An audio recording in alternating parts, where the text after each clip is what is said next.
Bapak Mahmud Rudini, MSI selaku Sekretaris. Yang saya hormati Bapak Iip Sugiharta, MSI selaku pembahas utama. Yang saya hormati Ibu Dwi Jowati Asisa Putri, MSI selaku pembahas pendamping 1. Dan yang saya hormati Ibu Aulia Urmila, MSc selaku pembahas pendamping 2. Perkenalkan, nama saya Nabila Oktavia Putri, NPM 1711060070, yang akan mempresentasikan proposal saya yang berjudul formulasi sabun pada transparan minyak kelapa murni virgin coconut oil dengan ekstrak kulit jeruk citrus reticulata sebagai antioksidan. Langsung saja.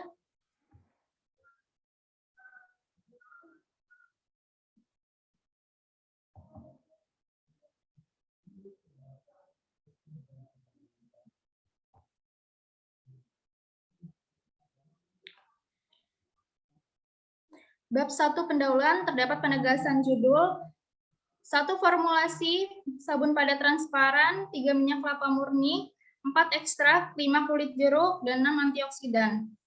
Latar belakang masalah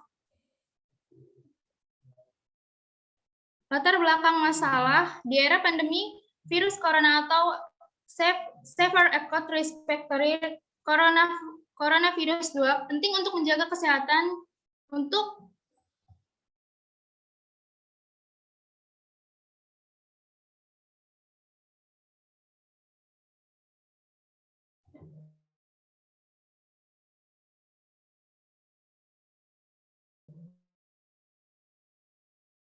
menerapkan protokol kesehatan yang penggunaan sabun oleh kelapa murni atau virgin coconut oil mengandung asam lemak MCFA, medium chain fatty acid, antimikroba, dapat membunuh virus yang menyebabkan influenza, campak, hepatitis, herpes, SARS, bisul, infeksi tenggorokan, infeksi saluran kemih, pneumonia, dan gonore. Kulit jeruk mengandung flavonoid dan minyak atsiri. Unsur flavonoid berperan penting sebagai aktivitas anti kanker. Aktivitas kulit jeruk mengandung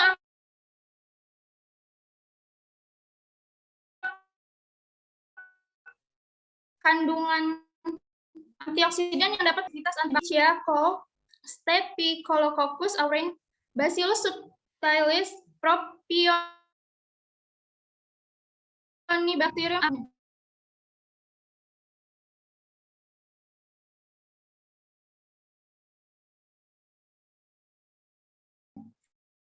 Antidiabetes, antioksidan, dan antimikroba. Tinggi kadar antioksidan dari luar. Berdasarkan latar belakang masalah, penelitian ini akan mengkaji ekstrak kulit jeruk citrus reticulata yang diduga memiliki kandungan antioksidan yang baik untuk menangkal radikal bebas. Identifikasi masalah yang pertama, meningkatnya kebutuhan masyarakat terhadap sabun saat pandemi virus COVID-19. Yang kedua, limbah kulit jeruk dari konsumsi masyarakat banyak dibuang tanpa pengolahan, sehingga menjadi limbah organik yang menimbulkan bau ketika membusuk. Yang ketiga, minyak kelapa murni biasanya oleh pabrik industri salah satunya digunakan sebagai bahan campuran minyak urut yang dapat digunakan untuk meredakan sakit di luar tubuh. Batasan masalah yang pertama, minyak kelapa murni yang digunakan untuk pembuatan sabun dengan nama dagang produk Bali Coconut. Yang kedua, jenis sabun yang akan dibuat berupa padat dan dibentuk transparan. Yang ketiga, tanaman jeruk yang akan digunakan kulitnya diperoleh dari Desa Bernung, Kecamatan Gedung Tataan, Kabupaten Pesawaran. Rumusan masalah yang pertama, bagaimanakah formulasi yang baik sabun padat transparan minyak kelapa murni dengan ekstrak kulit jeruk citrus reticulata sebagai antioksidan? Yang kedua, bagaimana pengaruh ekstrak kulit jeruk sebagai bahan antioksidan terhadap bilangan penyabunan, kadar air, kadar alkali bebas, stabilitas busa, dan aktivitas antioksidan pada sabun transparan?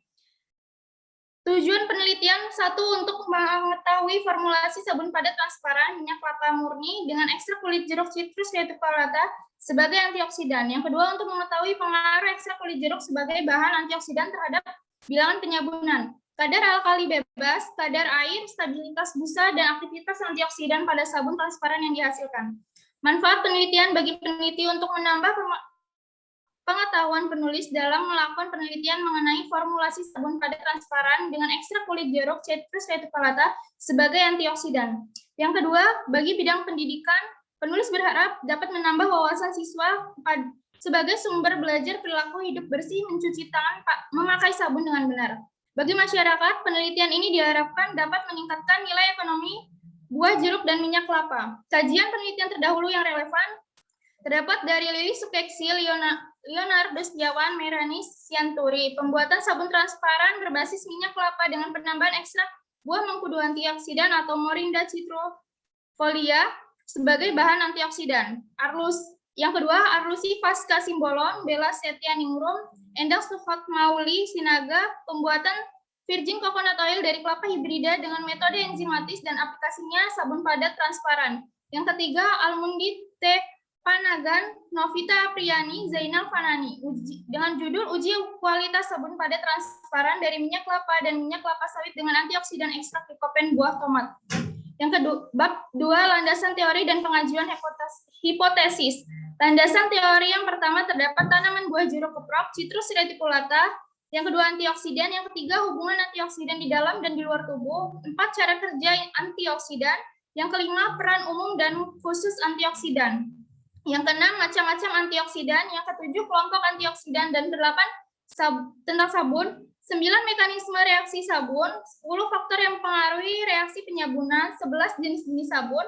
12, bahan pembuatan sabun pada transparan. Pengajuan hipotesis. Hipotesis penelitian yaitu pengaruh ekstrak kulit jeruk sebagai bahan antioksidan pada proses pembuatan sabun transparan terbaik dari yang dihasilkan. Hipotesis statistik ada H0-nya tidak ada pengaruh formulasi sabun pada transparan minyak kelapa murni dengan ekstrak kulit jeruk Citrus reticulata sebagai antioksidan. H1-nya terdapat pengaruh formulasi sabun pada transparan minyak kelapa murni dengan ekstrak kulit jeruk Citrus reticulata sebagai antioksidan.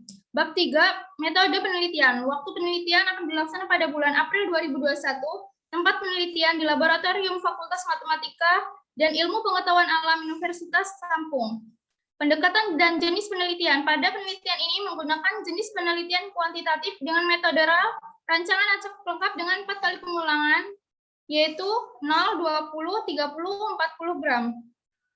Populasi sampel dan teknik pengumpulan data. Populasinya terdapat kulit jeruk Citrus reticulata yang diperoleh dari Desa Bernung, Kecamatan Gedung Tatan, Kabupaten Pesawaran. Sampelnya 200 gram sabun ekstrak kulit jeruk dan CH3OH untuk menguji antioksidan. Teknik pengumpulan datanya dengan uji aktivitas antioksidan dengan metode DPPH. Definisi operasional variabel, yaitu variabel bebasnya minyak kelapa murni dengan ekstrak kulit jeruk Citrus reticulata. Variabel terikatnya terdapat formulasi sabun padat transparan sebagai antioksidan. Instrumen penelitiannya dilakukan berdasarkan syarat mutu sabun mandi untuk menghasilkan jenis formulasi sabun padat transparan dari ekstrak kulit jeruk Citrus reticulata sebagai bahan antioksidan. Alatnya terdapat labu Erlenmeyer, pisau, pipet tetes, stopwatch, indikator PP, oven, kaki 3, spiritus, tabung reaksi, penggaris, selabu ukur, botol kaca gelap, blender, beker glass, termometer, cetakan sabun, raca analitik, cawan Petri, vortex mixer, reflux kondensor, magnetic stirrer, spektrometer UV vis. Bahannya menggunakan VCO, kulit jeruk, Citrus reticulata, etanol 96%, KOH 1N, HCl1N, alkohol 70%, Aquades, NaOH 20%, asam stearat, wangi gliserin, CH3OH dengan metode DPPH untuk uji antioksidannya. Prosedur penelitian. Yang pertama, pengambilan ekstrak kulit jeruk, yaitu cuci kulit jeruk terlebih dahulu, potong panjang kulit jeruk, lalu diangin-anginkan kulit jeruk selama 1 hari, lalu haluskan dengan blender selama 3-5 menit, selanjutnya maserasi dengan etanol 96% selama 24 jam. Pembuatan sabun transparan yang pertama, masukkan 50 ml virgin coconut oil, lalu tambahkan 20 ml larutan NaOH 30%, larutan NaOH 30%, 40 ml etanol 96%, 40 ml gliserin, 50 ml larutan gula. Lalu ditambahkan ekstrak kulit jeruk dengan 0 mili, 20 mili, 30 mili, dan 40 mili. Lalu selanjutnya ditambahkan 15 mili asam stearat 8%, 10 mili pewangi. Lalu cetak sabun selama 3-7 hari. Yang terakhir diuji dengan analisa mutu. Pembuatan larutan DPPH, uji aktivitas antioksidan. Yang pertama, masukkan 100 ml sabun ke gelas ukur pertama, lalu ditambahkan 50 ml CH3OH ke baris gelas ukur kedua sampai 6. Ambil 50 ml sabun di gelas ukur 1, masukkan ke gelas ukur kedua. Selanjutnya ambil 50 ml di gelas ukur kedua, masukkan ke gelas ukur ketiga, ulangi sampai gelas ukur ke-6. Selanjutnya konsentrasi hingga mendapatkan 500, 250, dan 150 mg per mili. Tambahkan 50 ml CH3OH dengan tambahkan 50 CH3OH ke gelas ukur 7 dan 8. Lalu tambahkan 80 ml CH3OH ke gelas ukur 1 sampai 7, konsentrasi 40 ml. Inkubasi suhu 50 derajat Celcius selama 30 menit. Teknik analisis data yang digunakan dengan uji one way ANOVA yang dilakukan dengan SPSS untuk mengetahui pengaruh ekstrak kulit jeruk sebagai bahan antioksidan. Terima kasih. Baik, terima kasih Nabila. Iya, Pak. Nabila, formulasi sabun padat transparan. Mengapa termotivasi melakukan riset semacam ini?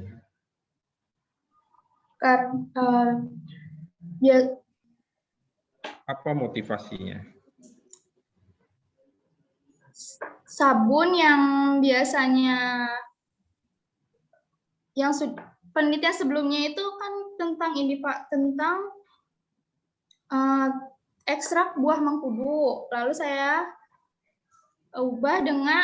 ganti dengan dengan ekstrak kulit jeruk Citrus reticulata karena kulit jeruk ini menghasilkan di dalam kulit jeruk ini terdapat kandungan antioksidan sebagai radikal untuk menangkal radikal bebas.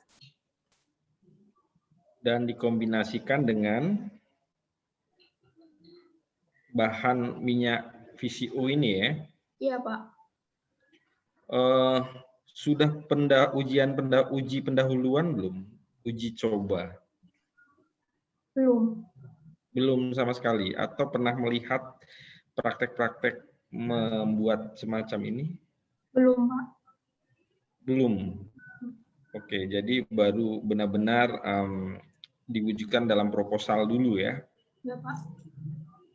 Pernah nonton YouTube-nya gitu cara-cara membuat sabun padat transparan semacam ini juga belum pernah? Hanya di bagian awal aja. Tapi kalau dicampur dengan ekstrak gitu belum, Pak. Oke. Baik, tapi Anda yakin ya ini akan berhasil? Insya Allah berhasil, Pak. Terus keunggulan dari sabun itu apa sih dalam hal ini dicampur dengan ekstrak kulit jeruk?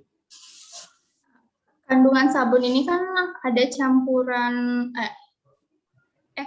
sabun ini kan memakai ekstrak kulit jeruk, di mana ekstrak kulit jeruk ini dapat kandungan antioksidan untuk menangkal radikal bebas itu. Oke, itu ya keunggulan yang diharapkan gitu. Iya, Pak. Sabun-sabun lain bagaimana? Apakah tidak memiliki keunggulan yang seperti ini? Kemungkinan ada. Iya, ya ada tentunya ya. Baik, telah hadir di hadapan kita Bapak Iip Sugiharta MSI selaku pembahas utama Anda. Kepada Pak Iip diberikan waktu 15 menit untuk membahas ini. Silakan Pak. Oke, terima kasih. Bismillahirrahmanirrahim. Assalamualaikum warahmatullahi wabarakatuh. Waalaikumsalam. Yang saya hormati Ketua Seminar Proposal Pak Eko, Pak Dr. Eko. Yang saya hormati juga pembahas 1 dan pembahas 2, Bu Dwi Jo Asih dan Bu Aulia, dan juga Sekretaris Pak Mahmud Rudini. Terima kasih kesempatannya untuk saya menguji seminar proposal atas nama Nabila Octavia Putri ya. Selamat ya Nabila ya, sudah bisa langsung ke seminar proposal. Oke, sabun transparan ini sebenarnya sudah lama sekali ya. Saya teringat waktu pertama kali lulus S1 yang saya lakukan dulu, selain buat virgin coconut oil itu saya manfaatkan untuk buat sabun transparan juga. Saya sudah punya pengalaman itu buat sabun transparan dari virgin coconut oil. Oke, hasilnya memang lebih memuaskan ya. Tapi itu waktu saya bikin sabunnya, biasanya dulu sabun transparan itu untuk sabun muka biasanya.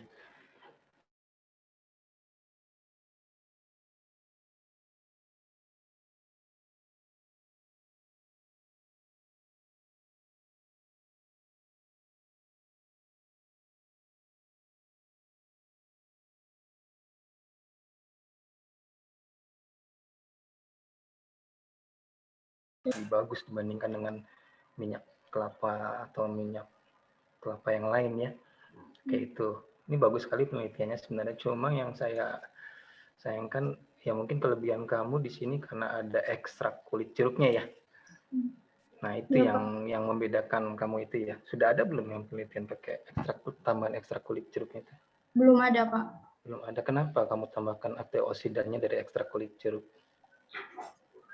Karena ekstrak kulit jeruk itu kan terdapat kandungan antioksidan. Nah, antioksidannya itu berfungsi sebagai penangkal radikal bebas itu. Iya, memang antioksidan menangkal radikal. Kenapa dipilihnya yang jeruk? Kok ekstrak kulit jeruk ada nggak? Kelebihan lainnya apa? Selain itu, kandungan dalam kulit jeruk itu terdapat minyak atsiri dan flavonoid, di mana minyak atsiri itu mampu sebagai antibakteri, lalu flavonoid itu dapat meningkatkan efektivitas vitamin C. Oke, itu untuk itu ya. Oke, berarti tujuan kamu untuk itu. Oke, sekarang tadi saya sudah sempat membacanya untuk proposal kamu.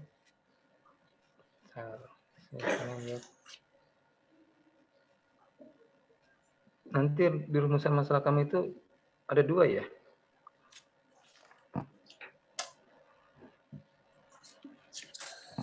Bagaimana formulasi yang baik, terus bagaimana pengaruh ekstrak kulit jeruk. Itu seperti itu ya, penulisan rumusan masalahnya. Nanti kamu pakai uji one way ANOVA ya? Iya, Pak. Oke, one way ANOVA berarti nanti formulasi yang baik itu nanti bagaimana cara menentukan formulasi yang baik itu dengan one way ANOVA?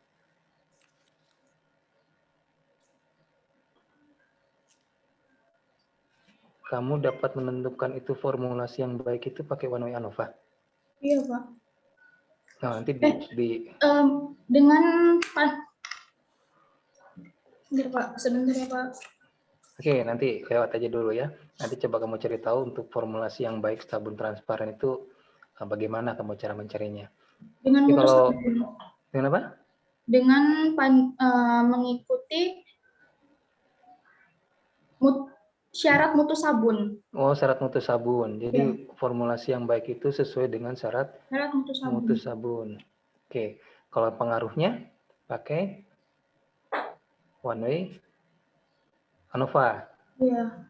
Oke, one way ANOVA nanti yang kamu variasikan variabel apa nih? Variabel bebasnya ya? Apa yang kamu variasikan nanti? Ekstrak kulit jeruknya itu nanti ada yang penggunaannya ada yang 0 mili, 20 mili, 30. Oh, ekstrak kulit jeruknya yang kamu formulasikan, yang kamu variasikan. Iya, Pak. Oke, ekstrak kulit jeruknya. Di sini tidak terlihat gitu loh. Ekstrak kulit jeruk sebagai pengaruh, ekstrak kulit jeruk sebagai bahan tes. Jadi kesannya kayak apa ya bahasanya, nanti coba dicari tahu mungkin lebih di perbedaan ekstraknya ya, pengaruh perbedaan mungkin ya. Nanti kan bisa tahu nih yang mana yang lebih signifikan ya itunya ya. Oke. Kamu kan pengen tahu ininya kan ya, formulasi apa sih namanya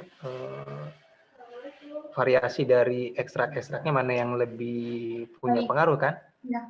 Nah, itu nanti di bahasanya mungkin lebih ditekankan lagi ke arah situ. Jadi bukan karena ekstrak. Kalau bahasanya ekstrak sepertinya ada pembanding yang lain gitu, bahasanya seperti itu. Padahal kamu hanya sesama ekstrak kulit jeruknya aja kan. Bukan ekstrak yang lain, nomor satu lagi pakai ekstrak ini, satu lagi pakai ekstrak ini, enggak gitu kan. Nah, itu nanti bahasanya tolong ini ya, lebih ditekankan lagi kalau kamu membandingkan dengan variasi ekstraknya. Oke. Terus di sini ada tersinggung bahasa apa tadi ya di sini, identifikasi masalah. Mana sih identifikasi masalah? Kamu terlewat saya tadi. Oke, identifikasi masalah meningkatnya kebutuhan masyarakat terhadap sabun saat pandemik virus COVID-19. Kebutuhan masyarakat terhadap sabun meningkat ya. Iya, Pak. Kira-kira itu solusinya sabun kamu bukan? Iya, Jadi Kak. solusi. Nah, sekarang kamu sudah lihat belum? Harganya jadi berapa itu nanti harga sabun kamu? Belum tahu, Pak, Belum berapa. tahu ya, mahal harganya sabunnya jadinya kalau pakai virgin oil itu. Makanya biasanya digunakan untuk sabun muka itu harganya mahal. Saya dulu bikin kayak gitu jualnya agak susah itu kan nggak balik modal gitu. Ya mungkin nanti perlu diperbaiki identifikasi masalahnya mungkin bukan kebutuhan ya. Kalau kebutuhan masyarakatnya itu ya pasti biasanya lebih sabun-sabun yang tidak terlalu mahal tapi cukup lah untuk membersihkan itu kan.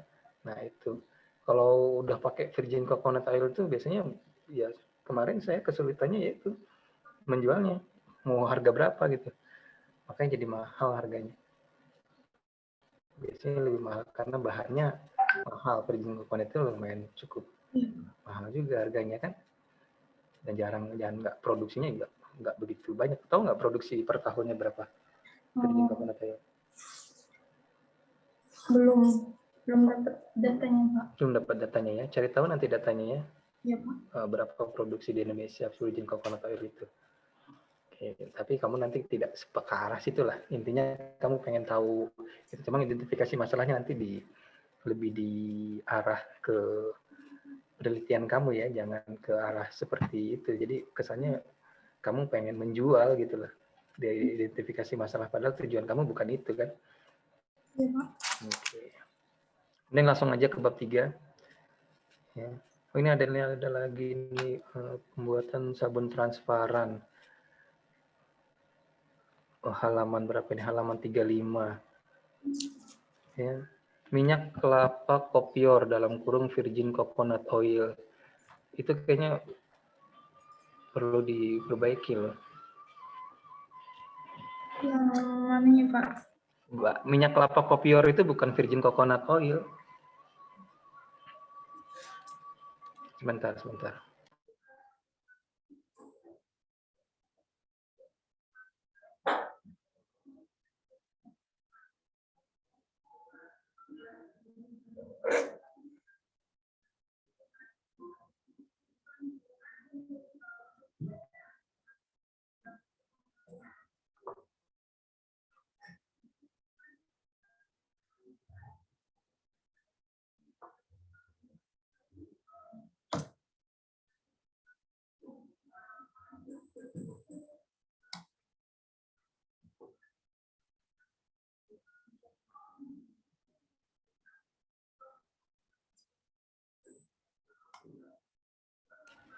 Oke, kita lanjut lagi. Maaf tadi terganggu sebentar. Yang minyak kelapa kopior itu nih, coba saya share deh ya. Saya share. Mungkin nanti harus lebih hati-hati. Kesannya itu gitu loh. Oke, yang ini nih yang saya kuningkan ini. Minyak kelapa kopior dalam kurung virgin coconut oil. Memang minyak kelapa kopior itu virgin coconut oil ya?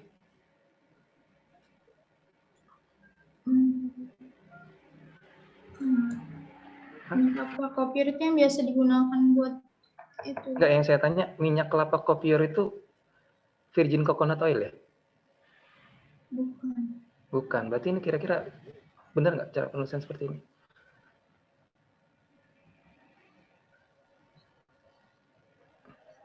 Bukan, Pak. Bukan itu maksudnya ya? Mungkin cara penulisannya aja ya, nanti di ini ya. Karena minyak kelapa kopior itu kan bukan virgin coconut oil ya. Kalau virgin coconut oil minyak kelapa murni, misalkan apa gitu kan, itu biasanya ya, diambil dari perasan santan. Nanti kalau minyak kelapa kopior ya, kesannya kopior itu murni, itu bukan kan? Iya, Pak. Oke, ini kandungan asam lemaknya sudah ada datanya. Nah ini nih, minyak kelapa yang terlalu berlebihan dalam pembuatan sabun dapat menimbulkan kulit gimana maksudnya? Maksudnya dengan penggunaan minyak kelapa yang berlebihan itu akan menimbulkan kulit menjadi sangat kering. Oh, menimbulkan kulit sehingga menjadi itu maksudnya ya, bukan dapat menimbulkan kulit ya. Nah, saya bingung juga nih bahasanya. Jadi nanti dibaca sama teman kamu juga ya. Kalau teman kamu sudah paham itu kayak gitu. Makanya saya juga bingung, pembuatan sabun dapat menimbulkan kulit, berarti kulitnya timbul gitu mungkin ya, sehingga menjadi sangat kering. Mungkin dapat membuat kulit menjadi sangat kering gitu kali ya bahasanya gitu ya. Nanti bahasa-bahasa kayak gitu kalau saya baca semua kayaknya mungkin banyak itu yang kayak gitu, nanti diperbaiki ya. Oke, yang saya mau tanya sekarang, kenapa sabun itu bisa transparan? Biasanya kan sabun nggak transparan. Apa yang membuat sabun itu transparan? Terdapat NaOH-nya. Iya, semua sabun tuh pakai, ada rata-rata ada yang pakai NaOH, ada pakai KOH ya. Ya, kalau sabun batang itu biasanya pakai NaOH, kalau sabun cair itu pakai KOH ya. Kalium ya, kalau sabun batang biasanya pakai natrium. Nah, kenapa kok bisa transparan sabunnya ya? Kan biasanya sabun tuh nggak ada yang transparan. Yang penyebab transparannya apa kira-kira? Ada kandungan apa di situ? Mungkin nggak di baju ya, jadi transparan bajunya itu sabunnya. Tahu nggak kira-kira Nabila? Kalau nggak tahu nggak apa-apa, ngomong aja nggak tahu gitu. Jangan dicari tahu, tahu nggak sekarang? Jangan dicari tahu sekarang. Tahu nggak penyebab sabun itu jadi transparan? Tahu apa enggak? Saya pengen tahu itu aja, jangan dicari tahu sekarang. Lama kalau dicari tahu sekarang. Nggak apa-apa, ini sempro loh, bukan monokosa, santai aja. Tahu nggak yang membuat sabun itu transparan? Belum tahu ya? Oh ya, nanti cari tahu ya. Salah satunya ada alkohol, itu yang membuat sabun transparan itu salah satunya ada alkohol. Ya, biasanya kalau rata-rata sabun yang transparan itu biasanya mengandung alkohol. Biasanya kayak gitu. Ya makin banyak alkoholnya makin transparan. Cuma nanti kalau makin transparan, makin banyak alkoholnya ya kurang bagus juga sabunnya ya. Berapa persen alkohol yang kamu gunakan? Oke? Iya, Pak. Ya? Iya, Pak. Nah, itu ya. Jangan dicari tahu sekarang, mau cari tahu sekarang lama nanti. Oke, ya, makanya kamu pakai etanol ya. Etanolnya berapa persen? 96. Kamu konsentrasinya diperkecil lagi nggak? Nanti akan dicampur dengan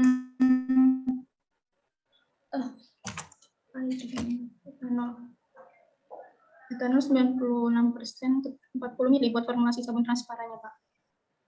40 mili dari ya, 96% pembuatan itu? formulasi sabun transparannya. Oke, dapat dari literatur mana? Ada literaturnya nggak? Sumbernya kenapa harus pakai 40 mili? Mungkin nanti cari tahu ya. Cari tahu lagi ya berapa ininya ya, literaturnya diperjelas lagi. Berarti kamu nanti punya pedoman. Oh, saya dapat formulasi ininya segini. Karena kan penggunaan alkohol juga tidak boleh berlebihan kan? Iya, Pak. Ya, nanti kan ada syarat juga ujinya itu ya. Harus dipastikan juga itunya. Jadi jangan asal-asal transparan tapi alkoholnya berlebihan juga. Oke, ini uji pasti Ibu uji apa? Hipotesis statistiknya nih, hipotesis statistiknya pengaruh formulasi sabun. Nah, ini formulasi sabunnya lebih ditekankan lagi ya. Formulasi sabunnya itu formulasi sabunnya ada atau formulasi dari ekstrak kulitnya. Ya. Ya, karena kan dari rumus masalah kamu kan yang kamu variasiin kan ekstrak kulitnya ya. Ekstrak kulit jeruknya ya. Iya. Nah, nanti bahasanya mungkin di sini agak lebih ditekankan ke situ ya. Untuk bahasa hipotesis statistikanya ya. Jadi kalau misalkan kayak formulasi sabun, padahal formulasi sabun saya lihat kamu ya sama semua, yang kamu bedakan cuma ekstrak kulitnya aja kan ya. Nah, itunya. Jadi bukan formulasi sabunnya, jadi formulasi dari ekstrak kulit. Penambahannya lah, variasi dari ekstrak kulit jeruknya itu lebih tekankan di situ. Jadi tidak terkesan. Padahal kan formulasi sabun transparan yang baik itu kan sudah ada kan? Iya, Pak. Sudah ada. Kamu gunakan yang terbaik dari situ. Jadi kamu cuma melihat ekstrak kulit jeruknya itu aja yang kamu perlu ditekankan. Jadi nanti kesannya kamu kayak penelitian lagi gitu, penelitian orang yang sudah pernah dilakukan melihat apa namanya formulasi sabun transparan yang baik itu seperti apa, terus kamu teliti lagi, cari lagi ya untuk apa? Berarti kan kamu hanya mencari ekstrak kulit jeruknya aja kan yang itu. Oke, ini cantik di sini langsung saya yang terakhir nih. Ya. Ini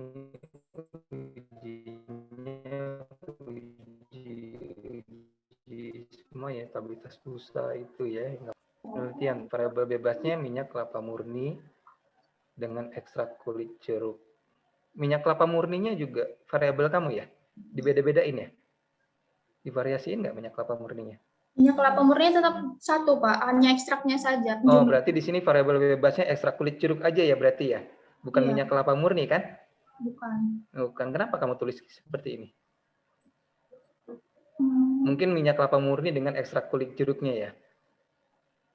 Ini bahasanya jadi agak, kalau saya baca, mungkin kalau saya sih maksudnya ekstrak kulit jeruknya ini kan? Sebagai variabel bebasnya kan, bukan minyak kelapanya kan? Mungkin nanti bahasanya mungkin diperbaiki, kesannya kamu yang variabel bebasnya itu kan ekstrak kulit jeruknya ya kan, jumlah ekstrak kulit jeruknya ya, Iya, bukan minyak kelapanya ya. Pak. Nah itu nanti bahasa di variabel penelitiannya nanti lebih di ini ya. Itu variabel terikatnya dependen. Formulasi sabun dapat padat, transparan sebagai antioksidan. Nah ini variabel terikatnya juga apanya gitu loh yang jadi variabel terikatnya itu formulasinya atau apanya? Formulasi sabun padat transparan ini kan nantinya akan dicampurkan dengan ekstrak kulit jeruk itu, Pak. Jadi iya, yang sebagai ininya formulasi sabunnya atau hasil dari pembuatan itunya? hasilnya. Hasilnya. Saya agak bingung di sini variabel terikatnya nih. Formulasi sabun terikat ini minyak kelapa murni dengan ekstrak kulit yang variabel terikatnya formulasi sabun padat transparan sebagai antioksidan. Kira-kira apanya ini? Saya agak bingung nih. Formulasi sabun padat transparan sebagai antioksidan. Yang kamu ukur apa? Kualitas sabunnya? Yang diukur. Uh-uh. Yang diukur nanti sabun transparannya dengan metode DPPH, Pak. Apa yang didapat dari situ? Apa namanya? Glom kan. Iya, pokoknya hasil akhirnya apa yang didapat? Nggak usah di situnya deh. Nggak usah prosesnya deh. Hasil akhirnya apa yang didapat dari situ? Oke, lewat coba nanti diskusikan lagi ya. Atau mungkin bahasanya biar nanti mungkin ini maksudnya loh, cuma mungkin saya belum dapat ininya apa namanya? Maksudnya apa, mungkin nanti kalau misalkan bisa dijelaskan nanti gunakan bahasa yang mungkin bisa dimengerti oleh pembaca gitu ya. Jangan sampai pembaca sampai salah paham tentang penelitian kamu padahal ini loh maksudnya gitu ya. Oke? Nah, itu. Kemudian instrumen penelitian dilakukan berdasarkan syarat mutu sabun mandi. Sehingga penelitian ini menghasilkan jenis promosi sabun padat transparan. Oke, instrumen penelitiannya apa namanya? Ini bahasanya instrumen penelitian itu apa sih? Instrumen itu apa sih?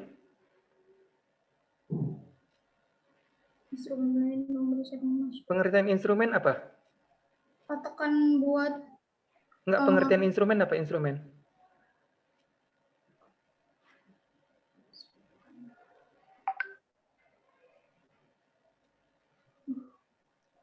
Instrumen tahu nggak? Instrumen itu apa instrumen? Alat yang diperlukan, untuk mengumpulkan data itu, Pak. Oke, alat yang diperlukan untuk mengumpulkan data. Berarti alat yang diperlukan dalam mengumpulkan data penelitian ini kan berdasarkan syarat mutu sabun mandi. Apa? Ada nggak kira-kira yang kamu tahu? Apa aja? Syarat dengan patokannya kan dengan syarat mutu sabun mandi. Iya, apa aja? Ada nggak? Ditampilkan nggak di bab 3? Syarat mutu sabun mandinya ya, Pak? Ya, itu instrumennya. Apa? Untuk melihat syarat mutu sabun mandi itu instrumen penelitian kamu kan? Apa aja? Ada kadar air, berapa persen? Jumlah asam lemaknya berapa persen? Alkali. Oke, nanti gini ya. Instrumen penelitian nanti perlu diperhatikan lagi apakah memang seperti apa isinya di situ. Jadi nanti agak tidak salah pengertian aja nantinya ya. Itu aja ya. Coba nanti dipertimbangkan lagi apakah memang perlu ditampilkan atau enggak, atau memang kalau ditampilkan seperti apa bentuknya, seharusnya seperti apa. Oke, nanti jika enggak salah paham ininya. Terus ini 731 pengambilan ekstrakulit, pembuatan sabun transparan. Oke, ininya. Ini berdasarkan literatur dari 141 Widianto produksi sabun mandi cair berbahan baku PCO yang ditambahkan dengan ekstrak water. Oh, dari sini ya. Kamu dapat ininya ya. Formulasinya ya. Iya. Oke. Pembuatan, tapi kan ini dia pakai ekstrak water. Ya. Sumbernya. Dia pakai ekstrak wortel kan ya, bikin sabunnya ya. Dia dapat formulasi ininya sebelum pakai ekstraknya dari mana deh? Tahu nggak kamu? Dibaca nggak artikelnya? Ini kan yang pertama itu kan dia pembuatan sabun transparan dulu. Lalu sabun transparan ini nanti dia campur dengan larutan DPPH itu, Pak. Iya, maksud saya ini kan ada apa namanya masukan 100 mili ini gitu kan ya, sampai sini gitu kan. Kamu dapatnya dari mana nih? Ini yang ini. Bukan ini kok pembuatan larutan DPPH sih. Dari gua yang ini. Pembuatan sabun transparan ini dari sini, ini saya situ sampai sini. Ya. Itu kamu dapat dari mana ininya, referensinya?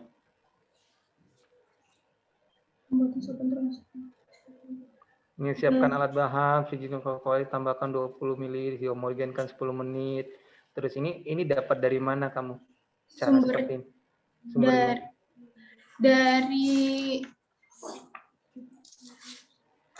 judulnya itu tentang pembuatan Oke, lewat aja. Oke, nanti cari tahu ya dari mana ya. Jangan lupa ditampilkan. Jadi jelas sumbernya. Jadi kamu nggak, oh ini kenapa? Terus nanti kamu cari tahu kenapa. Misalkan ada pertanyaan, kenapa sumbernya dari situ? Oh, karena penelitian sebelumnya saya pakai itu karena menurut penelitian itu itulah formulasi yang terbaik tanpa ekstrak yang hasilnya sudah bagus untuk sabun transparan seperti itu. Ya, oke. Nanti cari tahu aja sumbernya ya. Mungkin kamu sudah dapat, cuma tidak kamu tampilkan di sini ya. Nah, terus ada ini warna sabun dihasilkan sabun transparan disebabkan beta karoten, benar tak?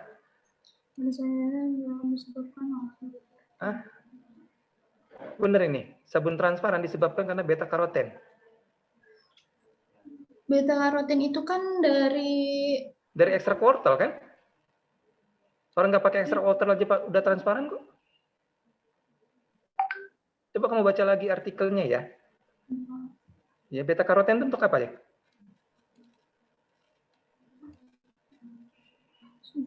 Warna sabun akan dihasilkan sabun transparan disebabkan karena beta karoten. Benar nggak itu? Nanti kamu apa salah baca artikel atau saya yang salah ya? Karena saya nggak pakai beta karoten juga bisa transparan kok. Cari tahu ya.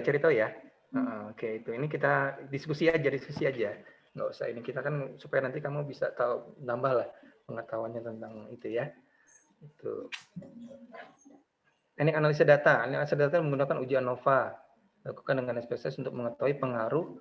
Nah, di sini sudah jelas pengaruh jumlah ekstrak kulit. Nah, di sininya sudah seperti ini, cuma di bahasa rumusan masalah sama hipotesisnya enggak seperti itu bahasanya, ya. Ya kan ini kan pengaruh ekstrak kulit jeruk kan, tapi mungkin lebih pengaruh variasi ekstrak kulit jeruk gitu ya. Mungkin ditambah kayak gitu ya. Kalau pengaruh ekstrak kulit jeruk aja mungkin kesannya dibandingkan dengan ekstrak yang lain, kesannya seperti itu nantinya. Kalau kamu hanya variasi dari ekstrak kulit jeruknya aja kan dia dibikin ANOVA kan? Ya, varian ekstrak kulit jeruk. Mungkin itu maksudnya. Ya mungkin itu dulu yang bisa saya kasih masukan ya. Mungkin itu. Mudah-mudahan bisa bermanfaat. Saya kembalikan ke Ketua Seminar Proposal. Assalamualaikum warahmatullahi wabarakatuh. Waalaikumsalam. Baik, terima kasih banyak Pak Iip Sugiharta MSI. Saran masukan untuk perbaikan proposal Nabila. Selanjutnya telah hadir di tengah kita Ibu Dwi Jowati Asis Saputri MSI selaku pembahas pendamping 1 Nabila. Kepada Bu Asi diberikan waktu kurang lebih 8 menit. Monggo Bu. Terima kasih. Assalamualaikum warahmatullahi wabarakatuh. Waalaikumsalam warahmatullahi wabarakatuh.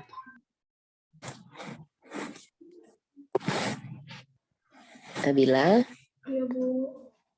selamat ya, hari ini udah bisa seminar. Amin. Terima kasih banyak, Bu. Alhamdulillah. Nabila, Ya, Bu. ini mungkin ya karena mungkin ibu juga bimbingnya tidak begitu paham dengan kimia, karena penelitian kamu itu sebenarnya kimia banget. Pembuatan sabun itu kan reaksi esterifikasi, pasti melibatkan lemak dan basah. Mungkin KOH, mungkin NaOH seperti yang dikatakan Pak Iip itu. Saya ingatnya cuma itu. Selebihnya waktu praktikum rasanya pakai lemak sapi, pakai apa minyak kelapa, pakai minyak goreng, pakai minyak apalagi ya, pakai margarin. Kemudian nanti hasilnya ternyata nggak ada yang transparan, mungkin karena ya mungkin seperti yang dijelaskan Pak Iip tadi, yang menyebabkan sabun transparan itu juga kamu harus pahami, karena memang kamu sudah membuat sabun transparan. Apakah kalau sabun yang nggak transparan itu pakai alkohol atau tidak, sehingga harus menambahkan alkohol untuk membuat sabun transparan, sebagaimana tadi yang dijelaskan oleh Pak Iip tadi. Rasanya kemarin tentang beta karotin itu sudah Ibu tanyakan loh waktu kita bimbingan itu. Kenapa kok ada beta karotin di sini? Dari mana asalnya? Karena kamu kan tidak menggunakan beta karotin. Yang dipakai kan ekstrak kulit jeruknya itu kan hanya menambahkan ekstrak kulit jeruk. Hanya menambahkan ekstrak kulit jeruk, kemudian ingin diketahui bagaimana kualitas sabunnya berdasarkan beberapa parameter yang akan diukur. Nah, itu tadi mungkin ada salah istilah yang dituliskan dalam proposal kamu. Mestinya parameter penelitian tapi kamu tuliskan instrumen penelitian. Kalau instrumen penelitian itu begini, kalau yang mudah dianalisa ya, kalau kamu akan melaksanakan penelitian pendidikan untuk mengetahui pengaruh metode A terhadap prestasi siswa. Nah, instrumennya ada pretest, ada post-test, mungkin ada yang kuesioner dan lain-lain. Itu nanti mungkin kuesionernya ada yang kepada siswa, ada yang kepada guru.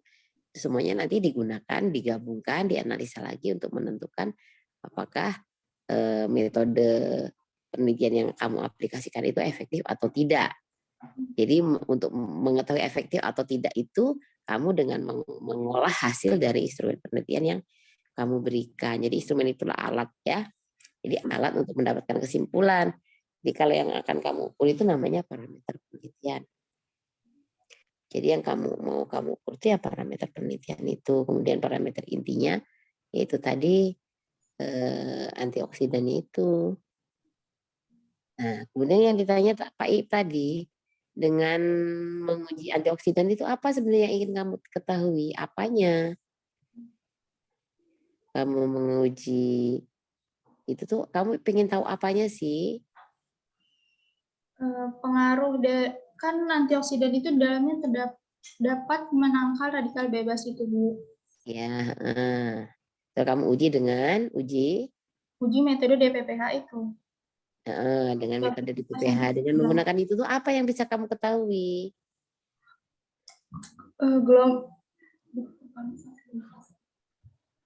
Panjang gelombang.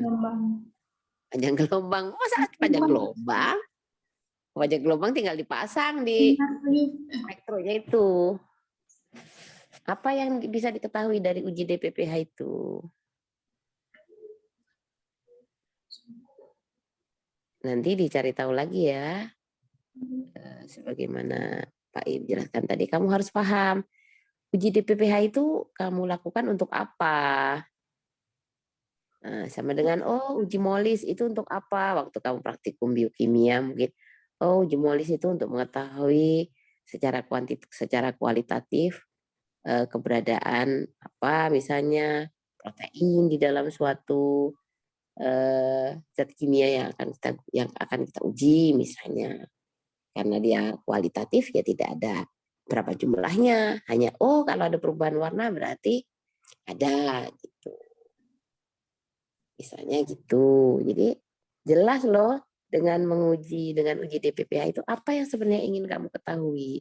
Uji aktivitas antioksidannya. Aktivitas antioksidannya itu nanti dalam bentuk apa? Angka, persen, dalam bentuk angka tentu. Persen efektivitas itu terukur dalam persen atau dalam apa?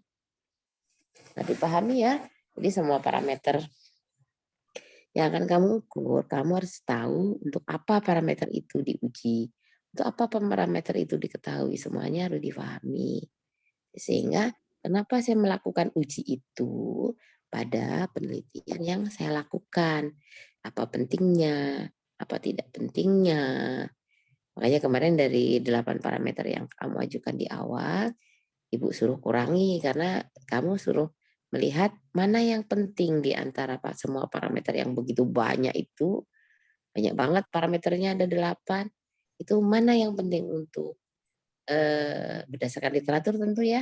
Mana yang paling penting yang harus kamu ketahui dari penelitian kamu tentang pembuatan sabun transparan itu. Akhirnya bisa tereliminasi menjadi 5 parameter ya. Itu sudah kemarin kita sudah bimbingan dan itu sudah dipertimbangkan itu adalah parameter yang paling penting untuk mengetahui kualitas sabun dan juga aktivitas antioksidan yang diberikan oleh ekstrak kulit jeruk itu ya. Nah, ekstrak kulit jeruk itu kan mengandung antioksidan. Antioksidannya dari senyawa apa? Senyawa apa yang dari apa? Minyak atsiri. Minyak atsiri. Minyak atsiri itu kan macam-macam. Minyak atsiri yang ada di jeruk, minyak atsiri yang ada di serai, minyak atsiri yang ada di kulit jeruk itu. Kulit jeruk itu kan namanya beda-beda. Orang hanya menyebutnya mudah, itu minyak atsiri. Kalau yang di serai tentu tidak sama dengan yang di kayu putih. Limonen ya, Bu. Senyawa limonen. Limonen. Apa kira-kira yang bisa ditangkal oleh limonen di dalam apa semua radikal bebas itu menangkal hal yang sama gitu. Misalnya dia pakai limonen juga, habis itu dia pakai minyak kayu, habis mandi terus pakai minyak kayu putih juga, terus kemudian pakai apa lagi, itu tuh apakah yang akan diserang jika ada radikal bebas itu akan sama?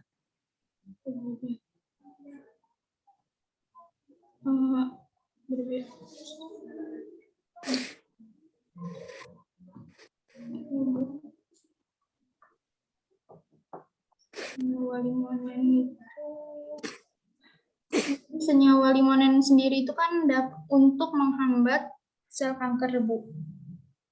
Oke, jadi menghambat sel kanker pada apa itu? Di minyak atsiri itu. Pada apa? Menghambat kanker pada minyak atsiri. Masa minyak limonen menghambat kanker? Memang minyak atsirinya kankeran? Bukan. Minyak atsiri itu kan terdapat senyawa limonen. Nah, senyawa limonennya itu dapat menghambat sel kanker. Nah, sekarang kembali lagi di pendahuluan kamu. Tadi kamu menjelaskan karena kebutuhan sabun itu karena COVID. Iya. Iya, Bu. Ya, COVID itu kan tujuan pakai masker, cuci tangan pakai sabun, itu kan membunuh virus. Kenapa jadi ke anti kanker? Karena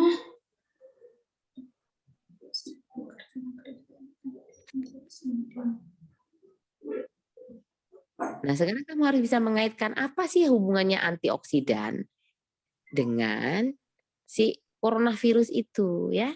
Apakah antioksidan itu bisa membunuh coronavirus?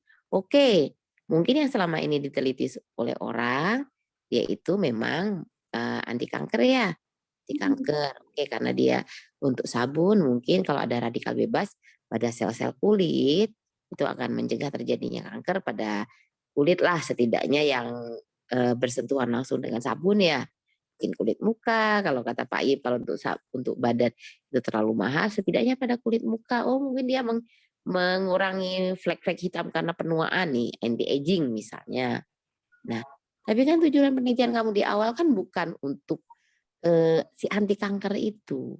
Tujuan penelitian kamu adalah mengimbangi permintaan sabun yang banyak tadi karena pandemi corona. Oke lah, kamu tidak akan meneliti secara komersil. Tetapi karena kamu kaitkan dengan coronavirus, maka antioksidan itu juga harus efektif menghilangkan si coronavirus itu. Jadi ketika kamu sabunan pakai sabun yang kamu buat, itu tujuannya bukan supaya tidak kankeran, tapi supaya virus-virus yang terbawa oleh angin mungkin atau kena apalah, entah terbawa oleh yang lain-lain itu, sehingga mengotori atau mengkontaminasi tangan kita, kulit kita, itu menjadi hilang, sehingga kita tidak tertular oleh si coronavirus itu.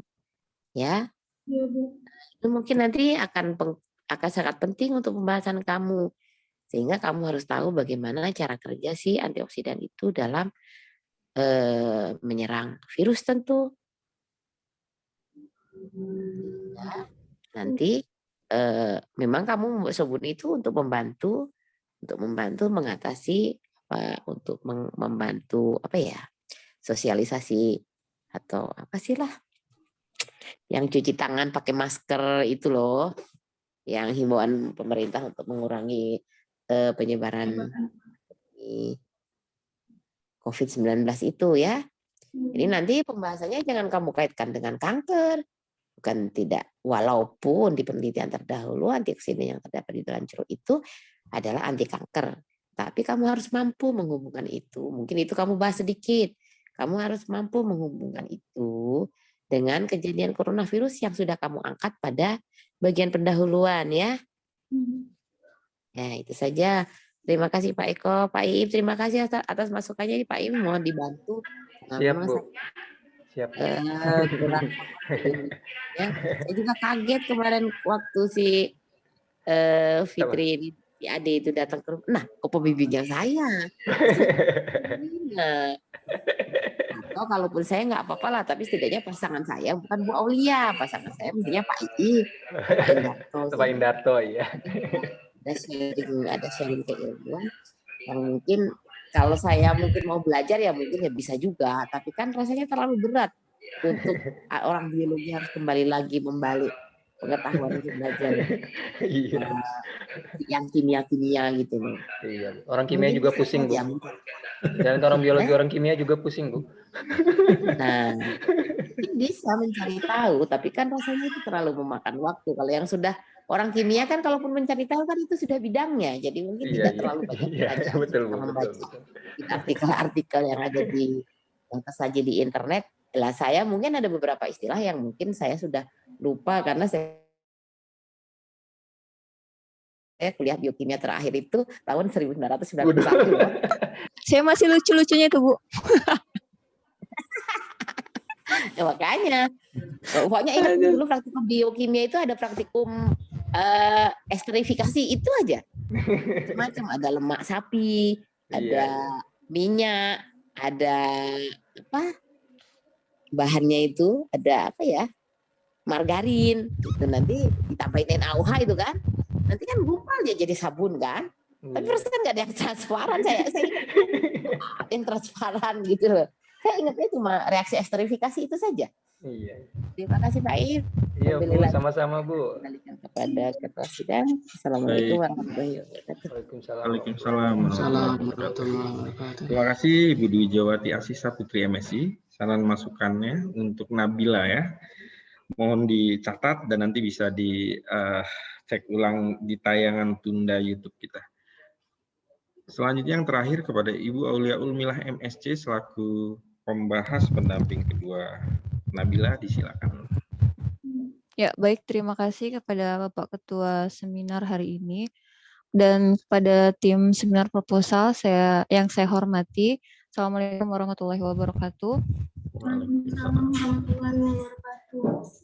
Pertama saya mengucapkan selamat kepada Nabila Oktavia Putri atau sudah sampai seminar proposal. Sejujurnya Bu Asih, saya juga kaget gitu ya. Bukan Ibu aja kaget, saya juga kaget. Kenapa Nabila ini bisa mampir ke saya gitu. Ini ceritanya pembimbing yang tertukar mungkin Pak Iip. Jadi emang lebih tepatnya ke Pak Iip bimbingannya. Saya juga kurang paham nih. Jadi kita sama-sama membimbing dan dibimbing gitu ya. Nabila, pertama saya mau tanya kenapa harus dibuat sabun transparan ya? Kenapa nggak sabun cair? Karena secara pribadi saya pun lebih menyukai sabun cair daripada sabun transparan. Izin menjawab, sabun transparan itu memiliki busa yang lebih lembut. Keuntungan dari sabun transparan sendiri, Bu, dan sabun pada transparan ini, dia memiliki busa yang lembut, lalu volumenya nggak banyak. Kalau sabun cair itu kan membutuhkan volume yang cukup banyak. Sabun cair juga kan busanya ada yang lebih lembut.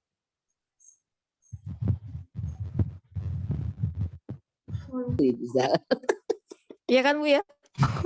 Ada yang lembut loh sabun cair itu. Saya nggak suka pakai sabun batangan. Iya, saya juga nggak suka Bu. Lebih suka sabun cair. Gampang dibawa kemana-mana lagi kan. Ini nanti tujuannya sabun transparannya ini untuk untuk muka atau untuk badan? Untuk badan sama tangan. Kalau muka enggak? Tidak, Bu. Oh gitu. Awet nggak kira-kira? Awet kalau nggak dipakai. Awet kalau nggak dipakai gitu. Oke, nanti tolong diperbaiki ya berdasarkan saran dari Pak Iip dan mungkin nanti bisa minta bimbingan dari Pak Iip lebih banyak lagi gitu ya. Kemudian untuk tolong diperbaiki penulisan footnote-nya ya Nabila, karena ada di satu halaman separohnya itu footnote gitu. Jadi mungkin nanti marginnya bisa diperbaiki lagi. Karena separuhnya footnote, seperempatnya itu ini apa namanya penjelasan dari proposalnya. Jadi nanti tapi ini memang ini Bu, waktu itu dengan Pak Iip di mata kuliah seminar ya, memang simulasi ya akhirnya seperti ini kalau terjadi banyak referensi dalam satu halaman. Nanti Pak Iip itu yang kita berikan PR. Tugas ya Pak ya. PR-nya ganti middle note Pak. Udah simpel dah. Kalau footnote itu setuju. Panjang banget ini Pak. Setuju, ditunggu oleh orang-orang eksak aturan itu. Iya Pak. Jadi harus kerja ganda. Iya. Bener Bu. Oke, kemudian untuk Nabila mungkin nanti di metode penelitian diperbaiki lagi susunannya ya.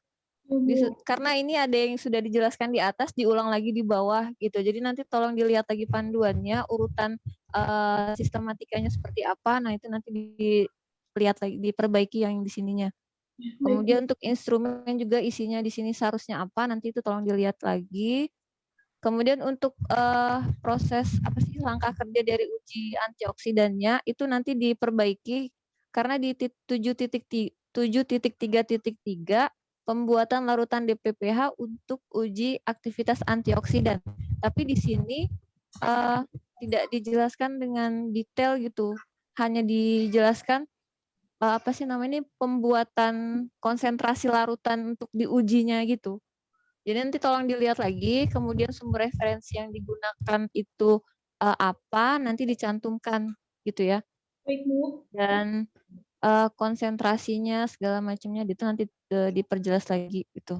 Kemudian untuk di judul di daftar pustaka dan judul-judul yang lain itu tidak judul itu tidak diberi tanda baca apapun ya. Nanti tolong dilihat lagi judul-judul yang masih kamu beri tanda baca di garis bawah atau dikasih tanda petik dan lain sebagainya, nanti tolong diperbaiki lagi.